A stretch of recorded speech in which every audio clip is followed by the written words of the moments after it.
This is Ken Jackson, and I'm here speaking with Onondaga County Legislator Charles Garland, who represents the 16th District. Charles, we really like to talk about what's going on with the housing initiative that you're announcing today and some of the other initiatives that you've been working on with the county executive. Well, we are proud to say at 11 a.m. we're going to have a press conference right around the corner at 306 310 West Kennedy Street.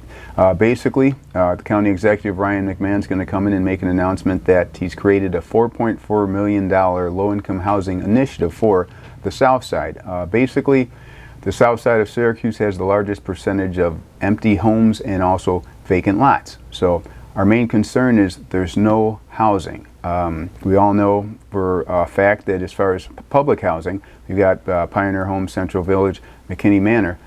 We've been told that they will be moved, so they're not making anything else. So this is the impetus for that. We wanted to make sure that we were able to start creating new low-income housing now, so that some of those families coming out of Pioneer Homes and public housing, which we believe will be 4,000 to 5,000, we can try to get eligible families on lists right now, so that when and if that does happen, they'll be able to come right into home ownership. We all know the value of that. Home ownership also creates generational wealth, and it stabilizes the area and allows them to stay here, because right now we've all been told they're going to move 4,000 to 5,000 families out of that area and only give them Section 8 vouchers. Okay, so what are some of the things that were promised by the county executive in your discussion about the South Side and the 16th District? Well, I wouldn't say promise. What it is, of course, this all gets back to the Aquarium.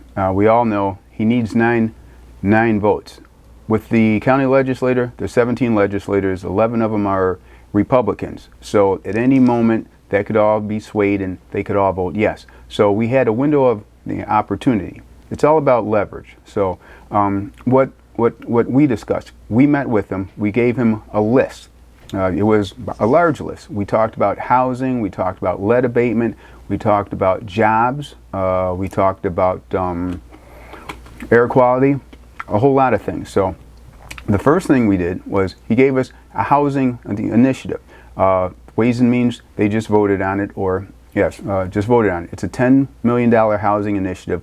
We thought that was just for our area, but it turned out that was countywide. So what they did is they came back and they said, look, even though we have this $10 million initiative and it's countywide, we're going to set up something specifically for the South Side, which is what we're seeing right now. With lead abatement, they also have that. There's jobs. We have the Syracuse Build. It was a guarantee that with the people coming out of Syracuse Build, usually they're placed right into apprenticeships, so they're still training. What we've looked at right now is any county jobs projects, they'll be placed directly right in jobs. A lot of people remember when Ryan McMahon made a statement that as far as the lead abatement, that they had $7 million and they had contractors or some, but not enough workers. So what I thought of was, we do have workers. We have thousands of young people. Right now, a lot of people don't know, with the city school districts, there's city schools, there's 5 high schools. The city school district has the Fowler PSLA, it's the CTE.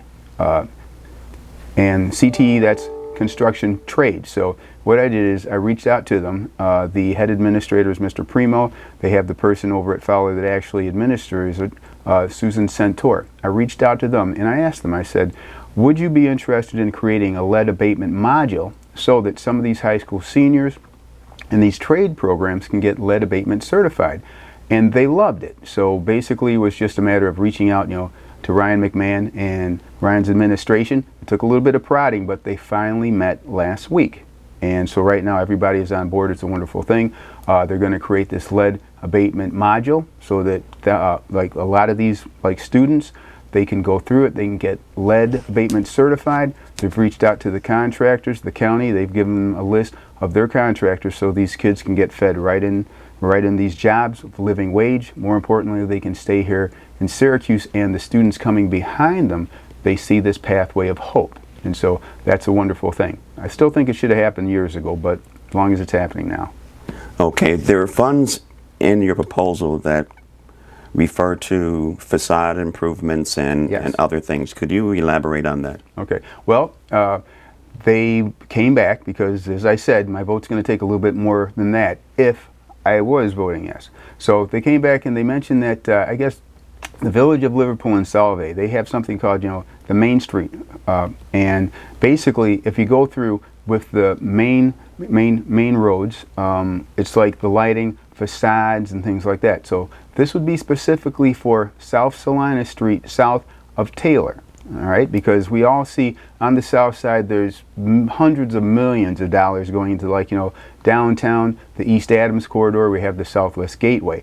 But with all of that, especially Southwest Gateway, their paperwork says exactly what it is. It's an extension of Armory Square in downtown. I represent Garland Brothers Funeral Home. We are the oldest minority business in central New York. They've had hundreds of millions of dollars in economic development, community block grant funds, Empower Zone money flow right through here. We've been in Syracuse 1936. We have not received a dime, not a penny. So if I have the opportunity to help any contractors, any minority business owners, then that's my job. So that's with the Main Street, that's $1 million. And so basically that's going to be an ongoing thing. It's for commercial property. And so we're going to get that. We're going to check for eligible people. We're going to use that up, and then there will be more.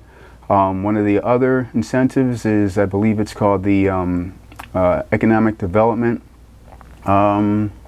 Corporation. It's called the Restore Communities Initiative. So they were able to reach out. That is for existing older structures. We were able to get a $4.1 million grant for the castle, and that's going to be run by Chino Ingram and his wife. That's also ongoing. So once we're able to get them situated, then we're going to look at other existing structures. And so there's a lot, and so that's what we're looking for. So as I said, there was a whole list. They've been working at it. They've checked off a lot of the boxes, and that's what I asked for. Okay. Well, thank you. You're welcome.